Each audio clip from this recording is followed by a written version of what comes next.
मुजफ्फरगढ़ की तारीख में पहली मर्तबा पंजाब हुकूमत की जानिब से ट्रांसपोर्ट सर्विस शुरू कर दी गई। सूबाई वजीर बिलाल अकबर ने इलेक्ट्रिक बस सर्विस का इफ्तिताह कर दिया। रिपोर्ट कर रहे हैं मुजफ्फरगढ़ से राव कामरान।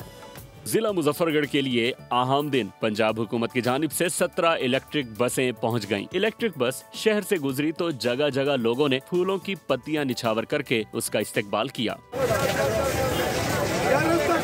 पंजाब के वजीर ट्रांसपोर्ट बिलाल अकबर खान ने इलेक्ट्रिक बस सर्विस का इफ्तिताह किया। उनका कहना था कि इलेक्ट्रिक बस सर्विस आवाम के लिए बड़ी सहूलत साबित होगी। मेरे बुजुर्ग कुछ मुझे नजर आ रहे हैं यहाँ पर बैठे हुए, आपको मुबारक हो।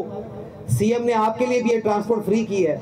जो मेरी बहनें बैठी हुई हैं उनको मुबारकबाद में देता हूँ कि उनके लिए भी सीएम ने फिलहाल ये ट्रांसपोर्ट फ्री की हुई है। आवाम के लिए इलेक्ट्रिक बस का किराया सिर्फ 20 रुपए रखा गया है, जबकि बुजुर्ग और खवातीन इलेक्ट्रिक बस में मुफ्त सवारी कर सकेंगे। कैमरामैन चौधरी जवाद के साथ राव कामरान, बोल न्यूज, मुजफ्फरगढ़।